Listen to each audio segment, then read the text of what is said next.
Hello and welcome back. This is Jonathan Gardner covering Circuit Lengths Basic Mathematics. We are in section 10.3. This is the section on lines. And this is probably what you'd learn first in analytical geometry and algebra. And I don't know, I think it's more confusing to learn it that way, but let's do it. Okay, we first discussed the notion of parallelism and given an analytical definition for it. So we have this concept of parallel. And we want to get an analytic. That means we want to use numbers to define what that is and how it works. So we have PQ and MN, which are directed vectors, such that P and Q are not the same, and M and N are not the same, right? We shall say that they are parallel if there exists a number C. So they are parallel if there is a number C such that Q minus P is equal to C times M minus N. And this is just like the rays that we're pointing in the same direction, except we don't care if C is positive or negative. C obviously can't be 0. C can't be 0. Please don't say C can be 0. C can't be 0. Yeah, obviously C can't be 0, right? Because if Q minus P would be non-zero because P and Q are not the same, and M and N are non-zero, so M and N are not the same, so C cannot be 0 to satisfy that equation. So obviously C can't be 0.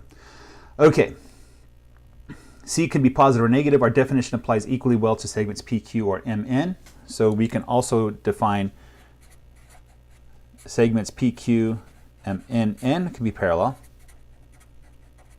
right? If the same, right? And we can also do directed vectors. We can, let's do this. Let's do some exercises, okay? So if P1,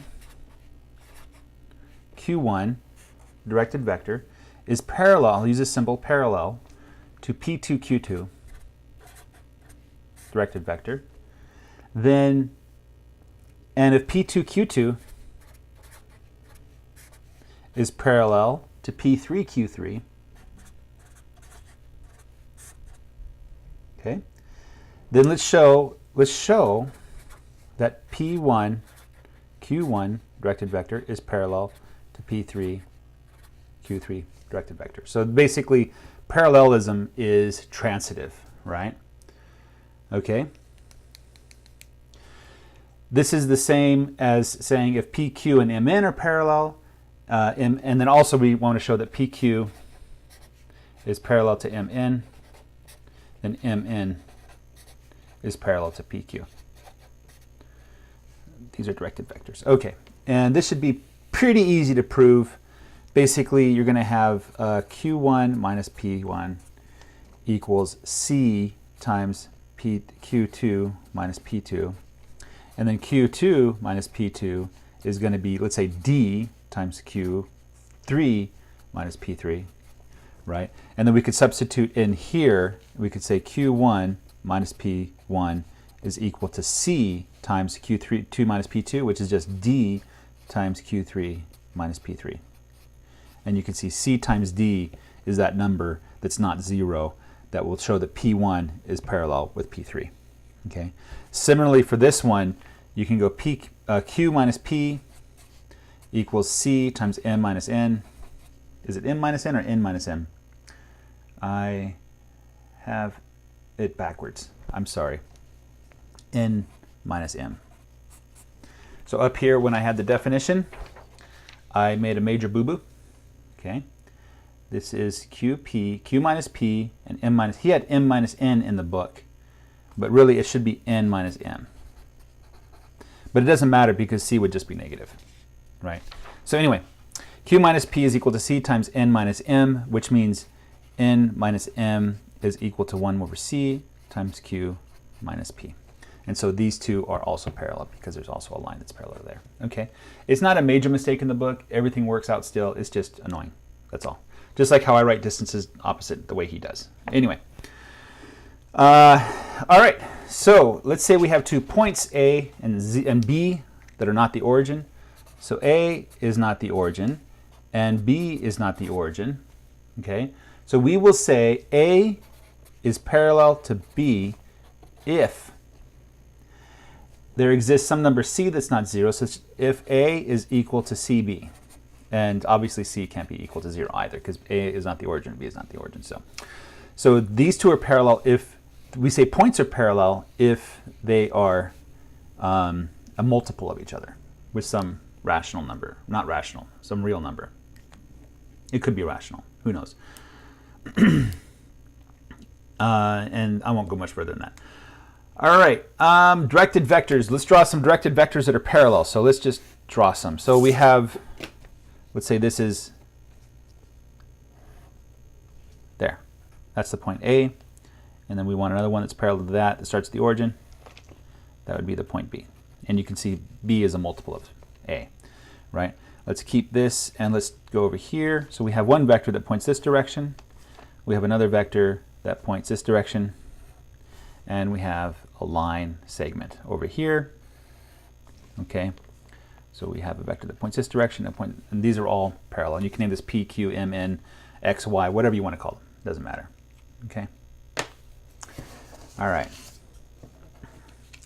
Now, if you note, these lines, they extend forever. They could be positive or negative. So we can also have a point C that's in the third quadrant, right? And C would also be parallel to A, even though it doesn't lie in the same direction, because C could be negative, as long as C is not 0. So the point O is not parallel, but the point C is, right? And this suggests, this kind of thinking suggests the definition for a line, okay? So let us give the definition of a straight line. A line. And we're dealing here with points in a plane, not points on a globe or points in hyperbolic space, anything like that. We're just points in a plane. Okay. The points in a line are all those points that are parallel to some direction and that pass through a particular point, right? So we say that all points that pass through a particular point, a point, let's say point P, and parallel to some direction, let's say A, right? Okay, so we can say that the line is equal to P is equal P plus TA. I did it again.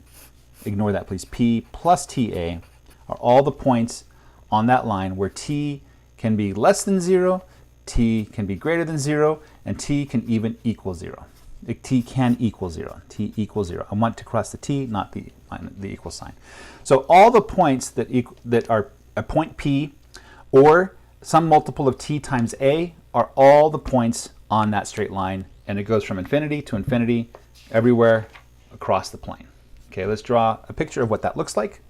So here we have coordinate axes.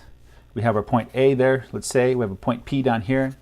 And so we take this line here, this directed located vector, OA, and then we carefully, without rotating the thing, we say, well, that's going to include the point 1A, also the point 2A, everything between 0, 1, and 2, and 3 and 4 and beyond, and all the negatives as well. So this is the line P plus T times A. And that's a parameterized version of the equation of the line. Anything more to say? No, he introduces this weird notation that you might want to get used to. We use curly brace, P plus TA, close curly brace. This is a set of all those where T is in R, okay, and P and A are points. All right, that's another way to denote the straight line. These curly braces denote sets. Inside are the members of the set. In this case, it's a rule for defining members of the set, and that is how we can do that. Okay, let's do an example. We have line passing through. So we have a line. Let me fix the paper here. We have a line through -3, 4, parallel to 1, -5. Okay, 1, -5. So that would be the set of all points -3, 4 plus T times 1 comma minus 5, where t is in R. All real numbers in R. Okay? Let's draw a picture of this line. I'm going to grab a piece of graph paper if I have any. Aha.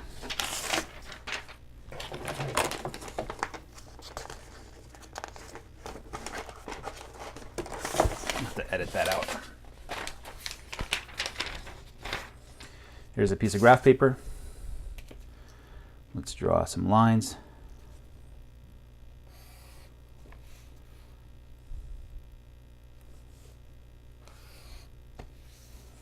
And then we'll have every 2 marks. Okay, so it starts at minus 3, 4. 1, 2, 3, 4, minus 3. So it starts here. And it's going to be 1 plus minus 5. So it goes over 1 and down minus 5. Is this correct? Yeah. So we go over 1 and down 5. 1, 2, 3, 4, 5. Over 1, down 5. 1, 2, you can't see because it's all the way down there. Over 1, down 5. 1, 2, 3, 4, 5. Okay? So this is the line that's so described. Okay? That's the line that's described by these equations. Pretty simple stuff, not terribly complicated. Okay? The representation of a line in the form P plus TA is called a parametric representation. Okay, let's go back to that. Where'd my paper go? Okay, so this is the parametric representation. We can write lines out in a different format. Let's talk about that. So the way to think of parametric representations is T represents time, and the points vary according to time. So points that are some, I don't know a better way to write this out without introducing functions to you, but we're basically taking a real number, and we're mapping that to some other real number. And then we're taking the same real number and mapping that to some other real number. And this would be a parametric representation of points in a set. So this is the parametric representation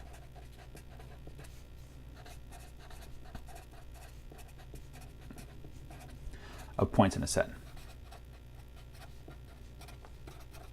Okay, and we can take the image of these points by translating it through, not translating, but mapping it through some mapping, blah, blah, blah, blah. Okay. Now, if we're going to write the equation for what a line would be, remember we have P plus TA. So we're going to take, for the x side, it's going to be the x coordinate of P plus T times the x coordinate of A, and then the y coordinate of P plus T times the y coordinate of A. So that's the formula we're going to use for, this is a straight line. This is a straight line. That's a parametric representation. Okay, so in this case, let's suppose P is equal to minus 1, 4. My handwriting's terrible. And A is 2, 3. Then the points would be minus 1 plus T times 2, 2T. Let's write it out that way. Comma, 4 plus 3T. Okay, so this would be the line represented by those 2 points. Okay? All right. Not much to say there. Let's say we wanted to find the line that passes through 2 points. So we want a line through P equals 1, 5, and Q is equal to minus 2, 3. Okay. What we would do here is we'd note that Q minus P is equal to minus 3, 2. No, that's not right. Minus 2, because we start at 3. We subtract 5, so we get minus 2. And so then the line through that point would be P plus minus 3 times T, 5 plus minus 2 times T. And that would be the line that goes through that point, those 2 points. All right, moving right along. Observe that when t equals 0, we obtain the point P, and when t equals 1, we obtain the point Q. So at t equals 0, we get P. At t equals 1, we get Q. Okay? So at t equals 1, we basically 1 minus 3, that gives you minus 2. 5 minus 2 gives you 3, and that gives you Q back. That's going to work that way because of basic identities. Okay? We have that line where we have, let's write it out this way, just because we want to be silly. 1 comma 5 minus t times 3 comma 2.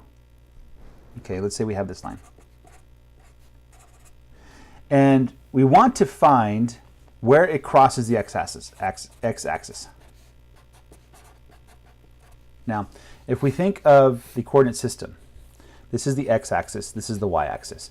When a point crosses the x-axis, on that line, y is equal to 0. So all we have to do is we have to find where y is equal to 0. The y coordinate will be, so we have 5 minus 2t has to equal 0. Okay, so we solve this rather quick. So t is equal to 5 halves. So at the point 5 halves, at t equals 5 halves, we're going to get where it crosses the x-axis. So that is going to be at 1 minus 5 halves of 3 comma 5 minus 5 halves of 2. Okay? And so at that point, let's see, let's calculate this out really quick. So we get 1 minus 15 halves. So that's going to be minus 13 halves, comma 5 minus 10 halves, that's just 0. Okay, so sure enough, the y coordinate is 0, and so it crosses at minus 13 halves. So over here at minus 13 halves is where that line crosses. Okay? All right. Suppose we had a bug starting at point P and moves along a straight line with a certain speed. We can use a located vector OA, or simply A, to represent the velocity of the bug. Okay? So if we had a bug starts at P and moves at a speed or velocity, we'd say in direction of A every second, right? So it has a constant speed.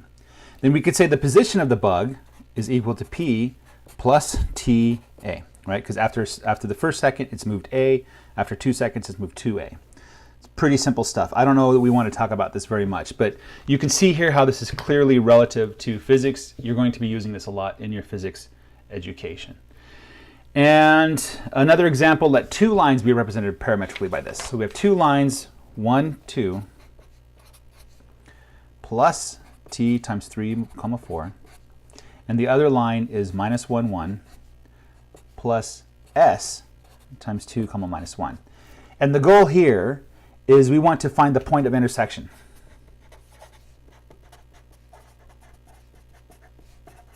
So basically, the x from this side will equal the x from this side, and the y from this side will equal the y from this side. So we write that out this way. 1 plus 3t has to equal minus 1 plus 2s, and 2 plus 4t has to equal 1 minus s. And these two equations must be solved for some s and t. Okay, we can simplify and change this around a little bit. So what he does is he says 3t minus 2s is equal to minus 2. Okay, and then he has 4t plus s is equal to minus 1. Okay, he's just moving numbers around. Okay, this is a system of two equations with two unknowns. We can work it out and find the solution. Let's work it out together. What I'm going to do is I am going to add twice this together. So we get 3t plus 8t, that's 11t, is equal to, because minus 2s plus 2s is 0, is equal to minus 4. Okay? So t is equal to minus 4 elevenths. And we plug this up, let's say, into here. So we get 3 times minus 4 elevenths minus 2s is equal to minus 2. And we can solve this rather easily too. So we get minus 12 elevenths minus 2s is equal to minus 2. Minus 2s is equal to 2, minus 2 plus 12 elevenths, minus 2 plus 12 elevenths, which is the same. So there's 1 in there, so it's minus 1 plus 1 11th. So this is equal to 10 minus 10 elevenths. Okay? And then so s is going to be equal to 5 over 11. So we have s equals 511, t equals minus 411. So let's go ahead and calculate that point. We didn't need to solve for s because we already knew what t was.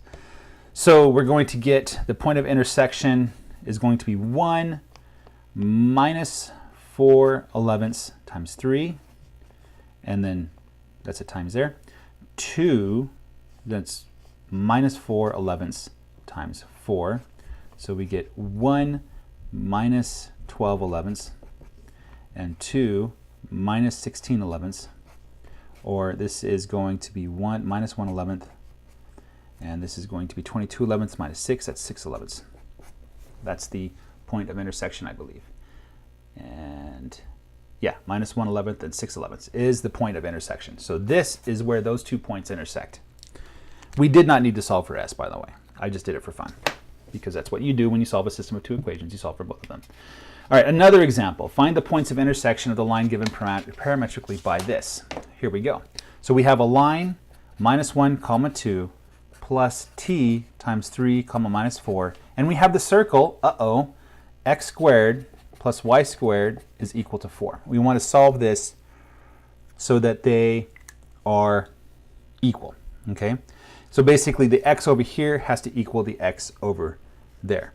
So we note that the x on this side has to equal minus 1 plus 3t, and the y has to equal 2 minus 4t, right?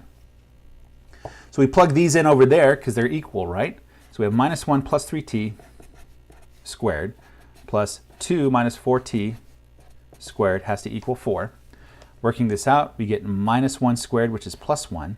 We get the cross term twice, so that's minus 6t. And then we get square of the other term, so that's 9t squared.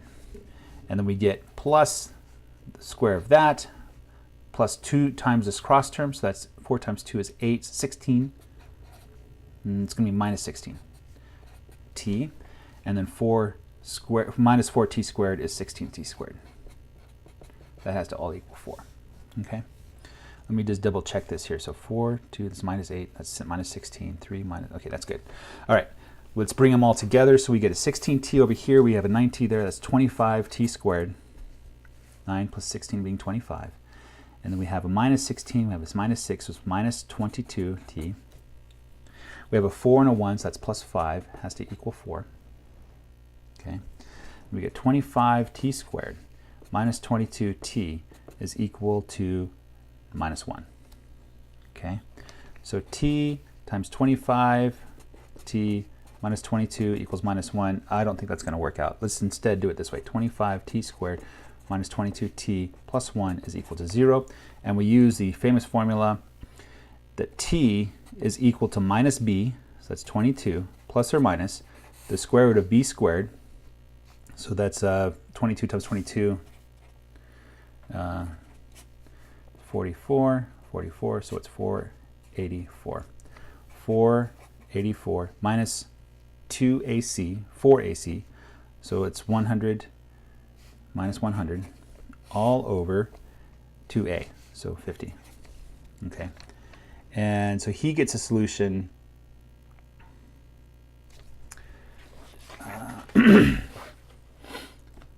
25t squared minus 22 plus 1 is equal to 0. Yes. And then he gets, that's equal to 14. How did he get 14? 22 over 50. Square root of 384. Where did the 14 come from? Anyway, 22 plus or minus the square root of 384 all over 50. All right. And we could plug that in. I think 384, that's, he must have pulled out a factor there. The book is weird. I don't know how you can go from 22 50ths to 14 50ths. It is a square root of 96. So this is obviously 4. This is 4 times 96. So 384 is equal to 4 times 96. So this is 2 square root of 96. Okay, and so if we bring out a factor of 2, we get 11 25ths plus or minus 1/25th square root of 96. Okay, and we can plug this into the original equation to find out what the x and the y are. I don't want to do this one. I could. No, I don't. I know what t is. I don't know what the x and the y are, so I need to plug it up here. So x is equal to minus 1 plus 3 times this. So that's 33 25ths plus or minus 3 25ths times the square root of 96. And y is equal to 2 minus 4, 44 over 25ths. And that would be plus or minus, minus or plus or minus, same thing, 4 25ths times the square root of 96. And these two are the x and y coordinates that would solve that equation. And you can plug and chug and figure it out for yourself.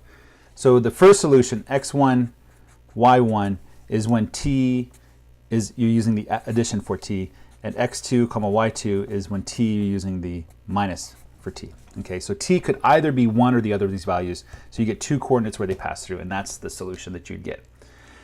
Oh, and he does another example. Okay, we're not going to finish this one. It's too much math. Too much math in a math video. All right, another example. I think this is the last one for this section. Okay, on the other hand, there may be cases when the line and the circle do not intersect. For instance, consider the line given by minus 5, 0 plus t times 1, comma 1, and the circle x squared plus y squared equals to 4.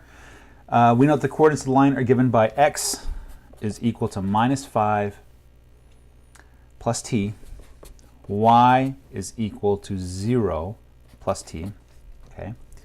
And then we plug these into there, we get 25 minus 10t plus t squared plus, well, t squared is equal to 4. So we get 2t squared equals minus 10t plus 25 minus 4 is equal to 0. So this is going to be 21.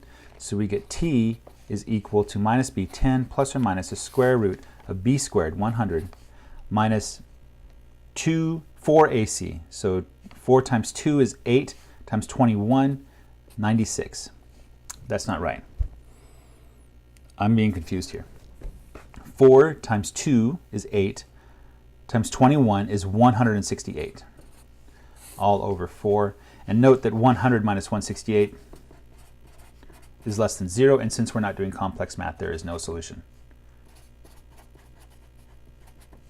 So that's all there is to that. Nothing much else to say other than this is amazing that you can solve these problems without doing much. Now the reason why this doesn't intersect should be fairly obvious. Okay, so we have the coordinate axes. We have a circle with radius 2, right? This line starts at minus 5. It goes 1, comma 1. Why is it 1? Yeah, so it goes up to the right one. He has it drawn differently. I don't know why he did that way, but it goes up here to 5, comma 0, right? Oh, 0, comma 5, right? And if you can see, like here, this point, midway point, this is 2.5, comma 2.5. It's outside of the circle. It's well outside of the circle. And so there is no point where those two lines intersect. That's all there is to say about that. There's plenty of exercises, not that many. They're not terribly complicated. Just doing what you've seen in the exercises. Number 18 says slightly harder. Let's talk about that one really quick. Let S be the circle of radius r is greater than 0, centered at the origin. Let P equals P, comma Q be a point such that P squared plus Q squared is less than or equal to r squared. Oh, weird. In other words, P is a point in the disk of the radius r centered at O. Show that in the line passing through P, that any line passing through P must intersect a circle, and find the point of intersection.